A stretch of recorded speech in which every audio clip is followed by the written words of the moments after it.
गुनाहों पे हूँ शर्मिंदा, इलाही दर गुजर कर दे, बड़ा मुजरिम हूँ मैं तेरा इलाही दर। कि योमाम जमनादिम चे व्यक्तिलों के महेश्वरम असंभोधस्य मृत्युषु। महेशपुर के नौजवानों, अपने सीने पर हाथ रखो। हिंदू मुसलमान भाइयों, अपने सीने पर हाथ रख करके बोलो कि श्री कृष्ण जी का जन्म इस पृथ्वी पर हुआ था कि नहीं हुआ था? बतलाइए, अरे हुआ था कि नहीं हुआ था?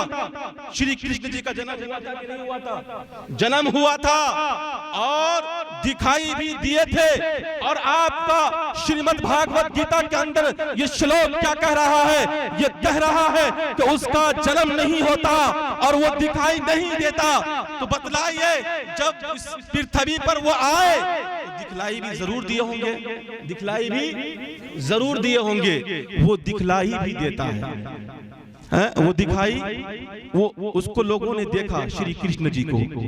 और तीसरे नंबर पर मैंने ये कहा था कि उसको मौत नहीं आती। तो श्री कृष्ण जी इस दुनिया के अंदर आए और आने के बाद उसकी मृत्यु भी हुई, उसकी मौत भी। अरे बोलिए, हुई कि नहीं हुई? अरे श्री रामचंद्र जी को लोगों ने देखा कि नहीं देखा? अरे श्री रामचंद्र जी का जन्म हुआ था कि नहीं हुआ था?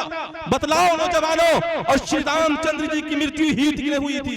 हुई थी। और जिसके अंदर ये तीन क्वालिटी पाया जाए, क्या वो खुदा हो सकता है? नहीं। मैं दोस्तों, मैं बतला रहा हूँ, श्री कृष्ण जी, श्री रामचंद्र जी का और श्री लक्ष्मण जी का, इन तमाम लोगों की पैदाइश हुई थी। लेकिन श्रीमद् भागवत गीता का श्लोक क्या कह रहा है? खुदा तो वो होता है जो दिखाई नहीं देता, खुदा तो वो होता है जिसका जन्म नहीं होता, खुदा तो वो हुआ करता है कि जिसकी मृत्यु नहीं होती। तो मैं उन से पूछना चाहता हूं जो श्री रामचंद्र जी की इबादत करते हैं, जो उसकी पूजा करते हैं, जो उसकी प्रार्थना करते हैं। एक तरफ तो आपकी किताब ये कह रही है कि वो दिखाई नहीं देता, उसका जन्म नहीं होता और उसकी मृत्यु नहीं होती, तो आप खुदा उसको कैसे मान रहे हैं नौजवानों? बल्कि कुरान करीम के अंदर जो अक्काशी ग्रंथ है, उसके अंदर अल्लाह के नबी अलैहिस्सलातु वस्सलाम को अल्लाह ने हुक्म दिया, कहा कि अल्लाह के नबी अलैहिस्सलातु वस्सलाम, आप दुनिया वालों में ये ऐलान कर दीजिए, दुनिया वालों में ये घोषणा कर दीजिए और दुनिया वालों को ये बता दीजिए, कुल हुवल्लाहु अहद अल्लाहुस समद, और अल्लाह एक है, अल्लाह बेनियाज है, लम यलिद वलम यूलद वलम यकुल, ना उसके कोई लड़के हैं ना उनकी कोई लड़की है और उसके बराबर का कोई नहीं है। नौजवानों, जो व्यक्ति ऐसा मानेगा, जो व्यक्ति ऐसा मानेगा, उसका जन्म नहीं होता, वो दिखाई नहीं देते, मेरे दोस्तों, उसकी मृत्यु नहीं होती। श्रीमद् भागवत गीता का श्लोक क्या कह रहा है? सर्वा पाप ही पर मुच्यते। ऐसा जो मानेगा, जो ऐसा अकीदा रखेगा, वो तमाम पापों से मुक्ति हो जाएगा इंशाअल्लाह। आज ये तय कर लें कि अगर हम इबादत करेंगे, उसी एक खुदा की इबादत करेंगे, उसके अलावा किसी और की इबादत नहीं करेंगे इंशाअल्लाह। हाँ इंशाअल्लाह। और इससे भी आगे बढ़कर चले कि जब श्री रामचंद्र जी का 14 साल का वनवास हुआ था और श्री रामचंद्र जी जंगलों के अंदर चले गए थे। क्यों गए थे जंगलों के अंदर? क्यों गए थे? इसलिए कि श्री रामचंद्र जी अपने माँ बाप के फरमाबरदार और हुक्म पर चलने वाले बेटे थे। श्री रामचंद्र जी को कुर्सी संभालने के लिए जब दे रहे थे श्री राजा दशरथ जी, तो उस वक्त क्या हुआ था? उस वक्त यह हुआ था कि श्रीमती कैकेयी जी ये नहीं चाहती थी कि श्री रामचंद्र जी कुर्सी पर बैठे, बल्कि वो ये चाहती थी कि मेरा बेटा भरत वो कुर्सी पर बैठे। और श्री रामचंद्र जी को 14 14 साल के वनवास के लिए भेज दिया जाए।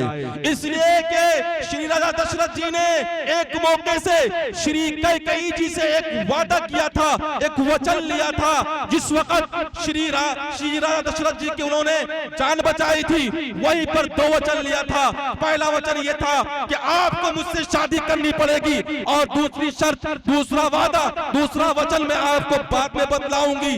तो वो वचन यही था कि श्री रामचंद्र जी को आप कुर्सी पर से उतार दीजिए और हमारे बेटे भरत को कुर्सी पर बैठा दीजिए। नौजवानों, ऐसा ही हुआ।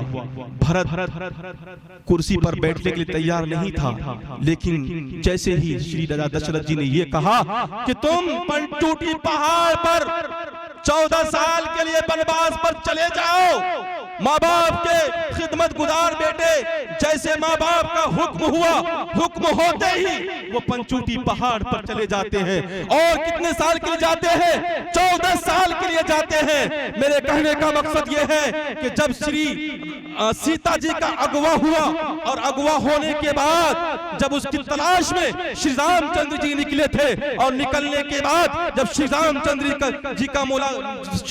जी की मुलाकात हनुमान जी से हुई, तो हनुमान जी से ने कहा कि श्री सीता जी का अगवा हो गया, आपको उसकी तलाश में निकलना पड़ेगा। तलाश में निकले तो एक मौके से हनुमान जी ने श्री रामचंद्र जी से यह पूछा, आप ये बतलाइए कि मैं ईश्वर परमात्मा की इबादत कैसे करूं, उसकी प्रार्थना कैसे करूं, उसकी पूजा कैसे करूं। तो श्री रामचंद्र जी ने यह कहा था, क्या कहा था? प्रथमा तारका चैवा द्वितीये धन्मुष्यते तृतीये कुंडलाकारम चतुर अर्धचंद्रका पंचबिंदु संयुक्ता। उस वक्त श्री रामचंद्र जी ने यह कहा था कि हे हनुमान जी, अगर तुम्हें इबादत का तरीका मालूम करना हो, अगर तुम्हें भक्ति का तरीका मालूम करना हो, तो मुझसे मालूम करो। कहा बतलाइए, उसकी इबादत कैसे करूं, उसकी प्रार्थना कैसे करूं, उसकी पूजा कैसे करूं। कहा, हे हनुमान जी, मैं बताता हूं उसकी इबादत तुम कैसे करोगे। कहा, प्रथमा तारका, पहले नंबर पर आप खड़े हो जाइए, चैवा द्वितीये, और दूसरे नंबर पर झुक जाइए, तृतीय कुंडलाकारम, और तीसरे नंबर पर कुंडली मारिए, चतुर अर्धचंद्र का पंचबिंदु संयुक्ता, और चौथे नंबर पर बैठ जाइए। इस तरह बैठ जाइए कि जिस तरीके से नमाज के अंदर बैठा जाता है, उसी तरीके से बैठने का हुक्म दिया था। और कहा था कि तुम जब बैठोगे ईश्वर परमात्मा प्रभु के याद में ऐसे तुम खो जाना कि उसके सिवा कोई और चीज तुम्हें नजर ना आए। बतलाइए, सीने पर हाथ रखिए और बतलाइए ये किस इबादत का तरीका बतला रहे हैं। श्री रामचंद्र जी ने हनुमान जी से ये नहीं कहा था कि आप मेरी इबादत करो, आप मेरी भक्ति करो, आप मेरी पूजा करो, आप मेरी प्रार्थना करो, बल्कि उस मौके से भी उन्होंने ये कहा था कि तुम एक ईश्वर की इबादत करो, एक खुदा की इबादत करो, एक अल्लाह की इबादत करो, उसके अलावा तुम किसी की इबादत ना करो। श्री कृष्ण जी से पूछा गया कि श्री कृष्ण जी ये बतलाइए कि हमारे हृदय को शांति कहां मिलेगी, हमारे हृदय को सुकून कहां मिलेगा। तो उस वक्त श्री कृष्ण जी ने भी ये कहा था कि तमेव शरणं गच्छा सर्वभावने भारत ततुर प्रसादातु प्राण शांति, प्राण शांति, प्राण शांति। कहा कि दुनिया की तमाम चीजों को छोड़ दो, उसको दरकिनार कर दो, उसी एक प्रभु के सामने तुम झुक जाओ, उसी की शरणों में जाओ, तुम्हारी आत्मा को शांति मिल जाएगी। ये श्री कृष्ण जी कह रहे हैं। बतलाइए, श्री कृष्ण जी की पूजा करने वालों, श्री कृष्ण जी की इबादत करने वालों, जब श्री कृष्ण जी ये कह रहे हैं कि उसी की शरणों में तुम्हें जाना पड़ेगा, तभी तुम्हारी आत्मा को शांति मिलेगी, वरना उसके अलावा तुम्हें शांति नहीं मिल सकती। दोस्तों, इससे भी आगे बढ़ते चलो तो अथर्ववेद के अंदर क्या लिखा है? अथर्ववेद के अंदर लिखा है, न द्वितीय न तृतीय चतुर्थो न पैच्यते न पंचमो न षष्ठ न सप्तमो न अष्टमो न नवमो न दशमो सई से एक एक विद्रेका। इसके अंदर यह लिखा है अथर्ववेद के अंदर, वो खुदा न तो 2 है, न 3 है, न 4 है, न 5 है, न 6 है, न 7 है, न 8 है, न 9 है, न वो 10 है, बल्कि सही से एक है, एक विधिरेक वो ईश्वर परमात्मा वो एक है। उसी की भक्ति की जाएगी, उसी की प्रार्थना की जाएगी, उसी की पूजा की जाएगी, उसके अलावा किसी की इबादत नहीं की जाएगी, किसी की पूजा नहीं की जाएगी।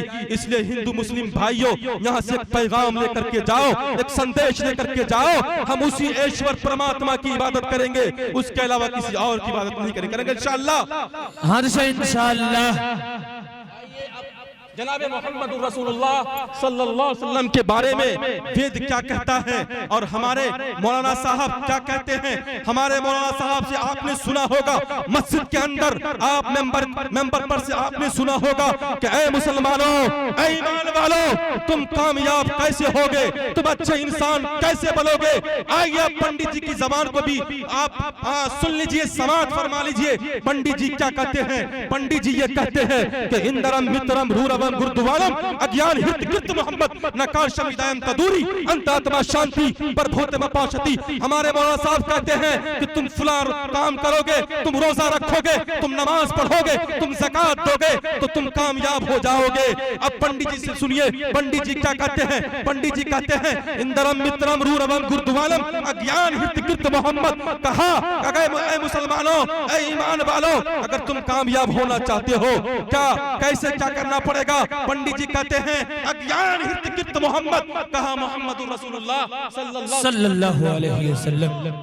आत्मा के अंदर सम्मान देना पड़ेगा, तभी तुम अच्छे मनुष्य बन सकते हो, तभी तुम अच्छे इंसान बन सकते हो। हमने कहा पंडित जी, हमने मोहम्मद रसूलुल्लाह सल्लल्लाहु अलैहि वसल्लम के ज्ञान को अपने आत्मा के अंदर सम्मान दिया, हाँ अपने आत्मा के अंदर जगह दे दिया। अब क्या करना पड़ेगा। पंडित जी कहते हैं कि इंदरम मित्रम रूरवम, ये जो पढ़े लिखे लोग बैठे हुए हैं, ये स्टेज पर जो उलमा बैठे हुए हैं, इनसे तुम्हें मोहब्बत करना पड़ेगा, तभी तुम अच्छे इंसान बन सकते हो, तभी तुम अच्छे मनुष्य बन सकते हो, वरना नहीं बन सकते। हमने कहा पंडित जी, हमने पढ़े लिखे लोगों से मोहब्बत कर लिया, इनकी सोहबत को हमने इख्तियार कर लिया, इसके इर्द गिर्द हम जाने वाले बन गए। पंडित जी अब क्या होगा। पंडित जी कहते हैं रूरवम गुरुद्वारम, अगर तुमने इस उलमा से मोहब्बत कर ली, इस उलमा की सोहबत को इख्तियार कर लिया, इस उलमा के इर्द गिर्द जाने वाले बन गए, तो फिर क्या होगा। पंडित जी कहते हैं इंदरम मित्रम रूरवम गुरुद्वारम, तब तो तुम्हें मस्जिद का रास्ता मिल जाएगा, तब तो तुम्हें गुरुद्वार का रास्ता मिल जाएगा, तब तो तुम्हें कहाँ मंदिर का रास्ता मिल जाएगा। पंडित जी ये कह रहे हैं रूरवम गुरुद्वारम। हमने कहा पंडित जी हाँ हमें मस्जिद का रास्ता मिल गया, हमें गुरुद्वार का रास्ता मिल गया, अब क्या करना पड़ेगा। पंडित जी कहते हैं जब तुम मस्जिद में जाने वाले बन गए, मस्जिद में जाकर के ईश्वर परमात्मा की तुम इबादत करने वाले बन गए, अब क्या करना पड़ेगा। पंडित जी कहते हैं अंत आत्मा शांति। जब तुम मस्जिद में जाओगे और मस्जिद में जाकर के नमाज पढ़ोगे, तुम्हारी आत्मा को शांति मिल जाएगी। और हमारा कुरान भी यही कहता है, हमारा कुरान कहता है अला बिज़िक्रिल्लाहि तत्मइन्नुल कुलूब। ऐ मुसलमानों, अगर तुम हाँ दिल का सुकून चाहते हो तो खेत खलियान को छोड़ दो। जब हय्या अल फलाह की सदाएं आए तो मस्जिद की तरफ दौड़ पड़ो। नौजवानों, कामयाबी मस्जिद के अंदर ही है, मस्जिद से बाहर नहीं है। जब हय्या अल फलाह की आवाज आए और मुअज्जिन ये कहे हय्या अल फलाह, आओ कामयाबी इधर है, हाँ आओ कामयाबी इधर है। तुम कहाँ बाजार में खड़े हो, तुम कहाँ खेत खलियान में खड़े हो, अरे कामयाबी तो यहाँ है। नौजवानों, जब आप मस्जिद में जाने वाले बन जाओगे तो आपकी तमाम परेशानियां दूर हो जाएगी। उसी को पंडित जी कहते हैं अंत आत्मा शांति, तुम्हारी आत्मा को शांति मिल जाएगी। हमने कहा पंडित जी हमारी आत्मा को शांति मिल गई, अब क्या करना पड़ेगा। पंडित जी कहते हैं अंत आत्मा शांति पर भूत मपाशति। पंडित जी कहते हैं जब तुम्हारी आत्मा को शांति मिल गई, सुकून मिल गया, तब तो तू स्वर्ग का अधिकारी बन गया, तब तो तू जन्नत का अधिकार बन गया, तब तो तू जन्नत में जाने वाला बन गया। हमारा कुरान क्या कहता है। हमारा कुरान कहता है कि ऐ लोगों, अगर तुम कामयाब इंसान बनना चाहते हो, अगर तुम अच्छे मनुष्य बनना चाहते हो, तो कुरान ये कह रहा है लक़द कान लकुम फी रसूलिल्लाहि उस्वतुन हसना। ऐ लोगों, मोहम्मद रसूलुल्लाह सल्लल्लाहु अलैहि वसल्लम के आइडियल को अपना आइडियल बना लो, नमूना बना लो, तुम अच्छे इंसान बन जाओगे, तुम अच्छे मनुष्य बन जाओगे। आज ये तय करो आज ये इरादा करो कि इंशाअल्लाह जब तक जिंदगी बाकी रहेगी हम लोग मोहम्मदुर रसूलुल्लाह सल्लल्लाहु अलैहि वसल्लम की लाई हुई शरीयत को हम लोग अपनाएंगे इंशाअल्लाह अपनाएंगे इंशाअल्लाह। नौजवानों, ये पंडित जी कह रहे हैं, हमारा कुरान भी यही कहता है तुम कामयाब ऐसे होगे, तुम कामयाब ऐसे होगे, फला काम करोगे तो कामयाब हो जाओगे। दो बातें, एक अल्लाह की इबादत, दूसरी बात है मोहम्मदुर रसूलुल्लाह सल्लल्लाहु अलैहि वसल्लम की लाई हुई शरीयत को हम लोग इंशाअल्लाह अपना लेंगे, अपनाएंगे इंशाअल्लाह। तीसरी बात, आखिरी बात कि अगर आपके यहाँ आपके माँ बाप जिंदा है, नौजवानों उनसे मोहब्बत करो। मैं मंत्र पढ़ता हूँ और मैं आपको बताता हूँ मंत्र के अंदर क्या लिखा। मंत्र के अंदर ये लिखा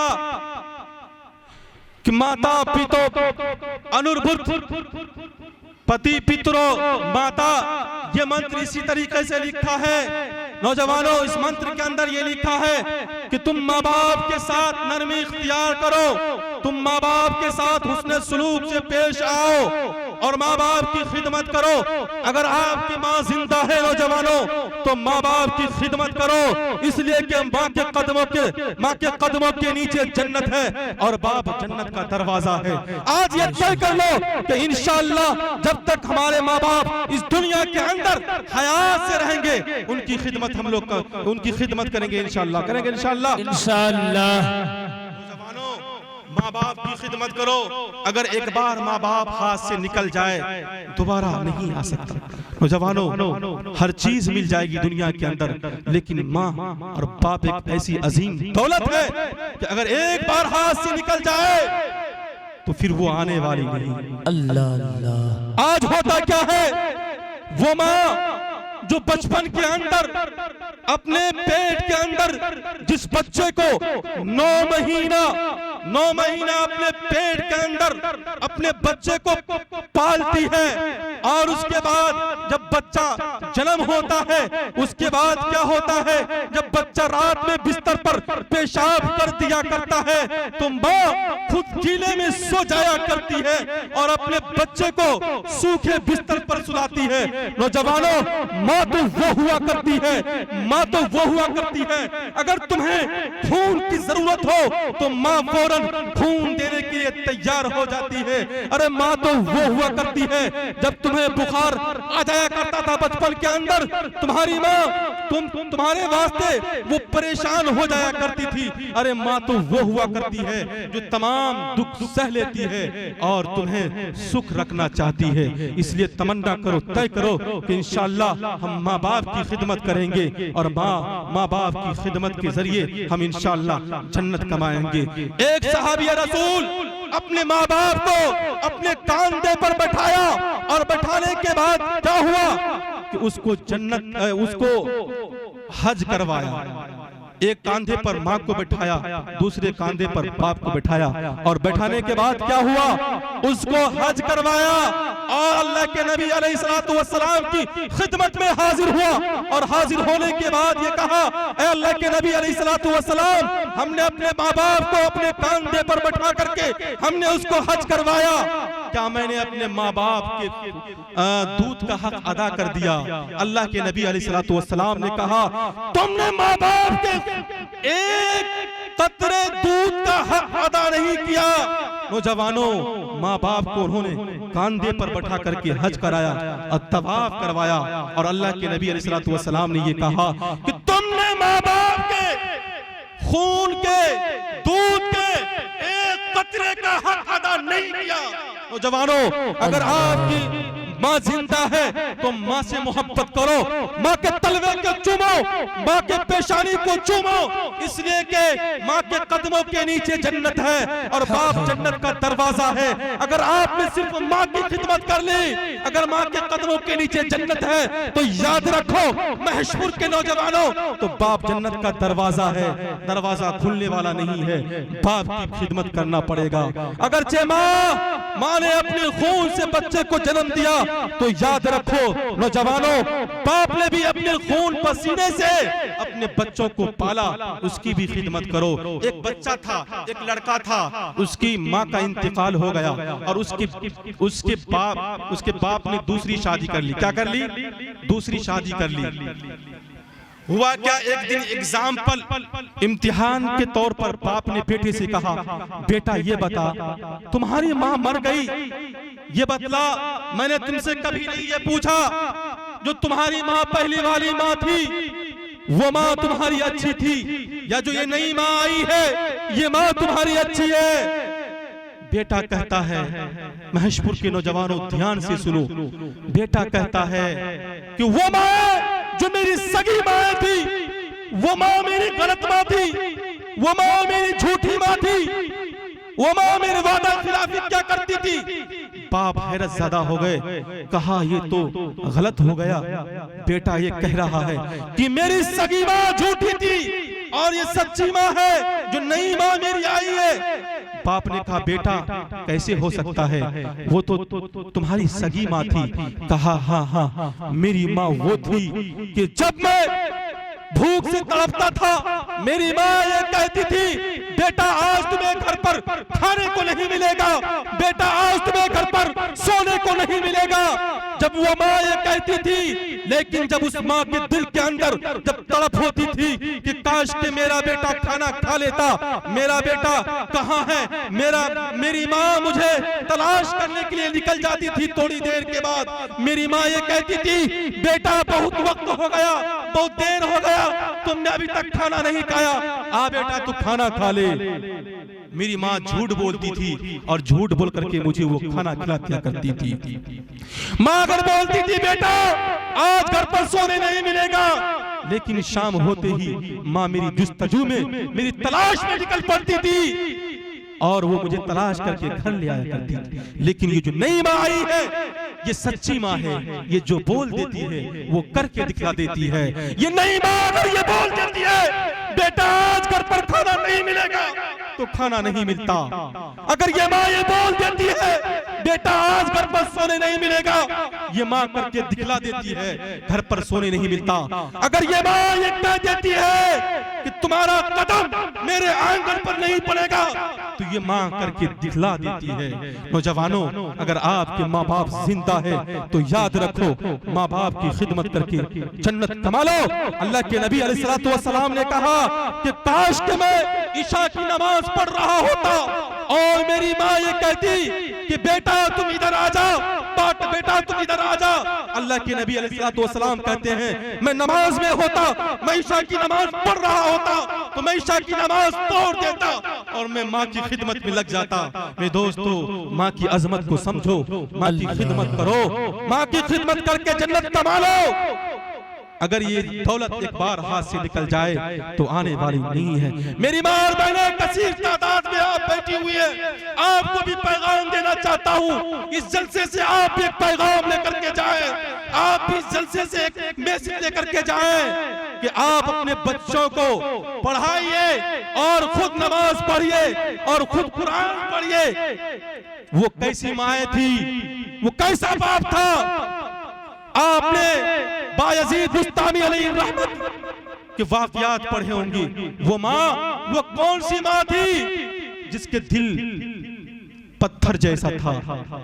वो माँ जिन्होंने ये अहद कर लिया था कि मेरा बेटा जब मदरसे के अंदर जाएगा, मेरा बेटा जब स्कूल के अंदर जाएगा, मेरा बेटा जब तक हाफिज न बन जाए, जब तक आलिम न बन जाए, जब तक क़ारी कुरान न बन जाए, उस वक्त तक मैं एक्सेप्ट नहीं करूंगा और मैं ये नहीं मानूंगा कि ये मेरा बेटा है। ऐसा ही हुआ, माँ ने अपने बेटे का दाखिला मदरसे के अंदर करवा दिया और करवाने के बाद वो बच्चा मदरसे के अंदर पढ़ने के लिए गया और जाने के बाद पढ़ना शुरू किया।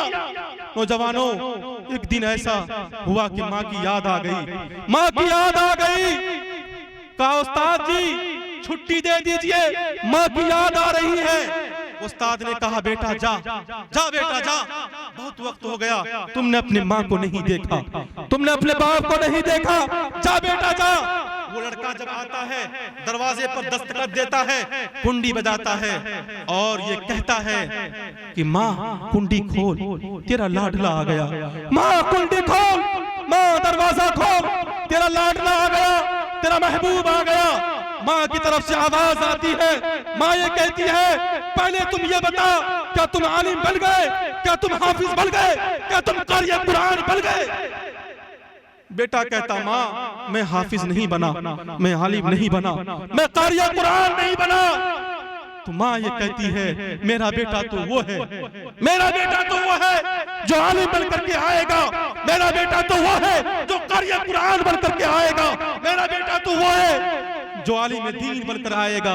बेटा का दिल भी फट रहा है, माँ का दिल भी फट रहा है। ऐसा ही हुआ, बच्चा फिर पलट जाता है, मदरसे की तरफ रुख करता है और रुख करने के बाद मदरसा जाता है और पढ़ना शुरू करता है। जवानों, वो बच्चा आलिम बन जाता है। मेरी माँ और बहनें, आप पैगाम लेकर के जाएं। अगर आप भी ये तमन्ना कर ले, इरादा कर ले, तो आपका बच्चा भी ऐसा बन सकता है। वो बच्चा पलटता है, मदरसा का रुख करता है और जाकर के वो हाफिज बन जाता है, आलिम बन जाता है, कारी कुरान बन जाता है, आलिम दीन बन जाता है। और बनने के बाद उस्ताद से छुट्टी लेता है और ये कहता है उस्ताद जी अब मुझे छुट्टी दे दीजिए, हम आलिम बन गए, हाफिज बन गए, कारी कुरान बन गए। वो बच्चा आता है और आने के बाद दरवाजे पर दस्तखत देता है, दस्तखत देने के बाद और ये कहता है माँ माँ माँ आज तेरा लाडला आ गया, आज तेरा महबूब आ गया, माँ आज दरवाजा खोल दे, आज दरवाजा खोल दे। माँ की तरफ से आवाज आती है बेटा ये तो बता, हाँ हाँ बेटा ये तो बता, क्या तू आलिम बन गया, क्या तू कारी कुरान बन गया, क्या तू मुफ्तियाने दीन बन गया?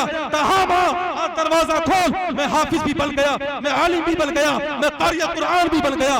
दरवाजा खुलता है, बेटा जाकर के माँ के सीने में लग जाता है, चिमट जाता है। मेरी माँ और बहनें, अगर आप भी इस तरीके से बन जाए तो आपका बच्चा भी बायजीद मुस्तामी अलैहि रहमा बन सकता है। अगर आप भी ये तमन्ना कर लें कि हम जब अपने बच्चे को दूध पिलाएंगे तो बावजू दूध पिलाएंगे, बगैर वजू के कभी दूध नहीं पिलाएंगे, तो आपका बच्चा भी जुनैद बगदादी बन सकता है, आपका बच्चा भी ख्वाजा बख्तियार काकी अलैहि रहमा बन सकता है।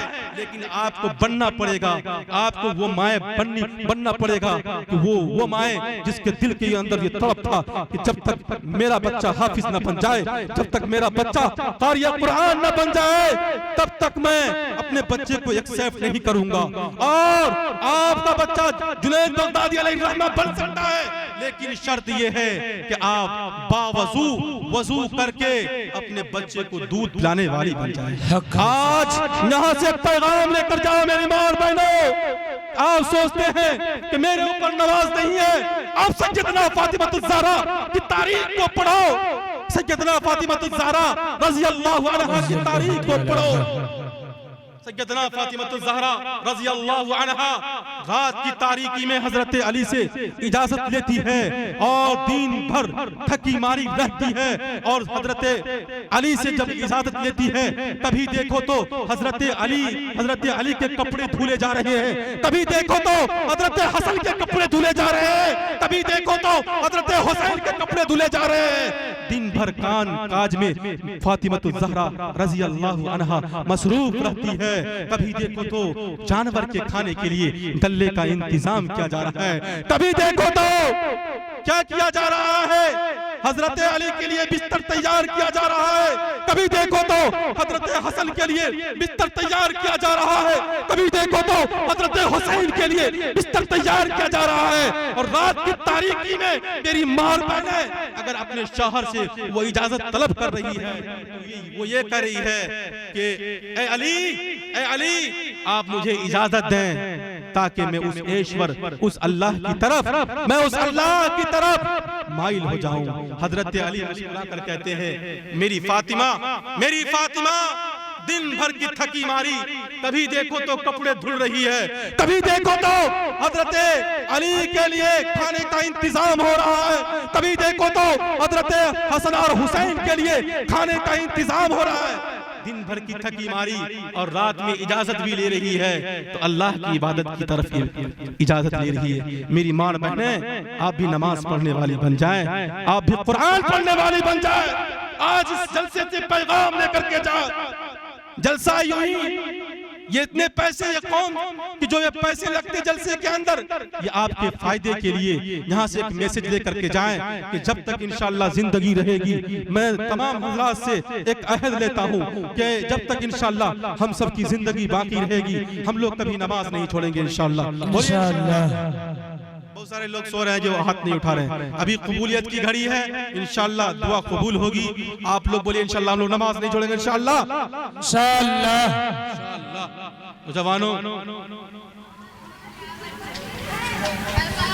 नौजवानों, वक्त यानी पर्ची आ चुकी है, इंदिरावास। हाँ, इंदिरावास आ चुका है, देख ले लीजिए पहले। पर्ची आ चुकी है। आज ये अहद कर लो, यहाँ से एक पैगाम लेकर के जाओ कि जिस बात को हमने अभी तक उलमाए किराम से, हाँ उलमाए किराम से हमने सुना है, उस पर हम लोग अमल करेंगे और नमाज कभी नहीं छोड़ेंगे, कुरान पढ़ेंगे और अल्लाह की इबादत करेंगे। रसूलुल्लाह सल्लल्लाहु अलैहि वसल्लम की लाई हुई शरीयत को हम लोग अपनाएंगे इंशाअल्लाह। चमन में जब तक फूल खिलते रहेंगे, चमन में जब तक फूल खिलते रहेंगे, रही जिंदगी इंशाअल्लाह फिर मिलते रहेंगे। वाखिरु दावा अल्हम्दुलिल्लाह। माशाअल्लाह।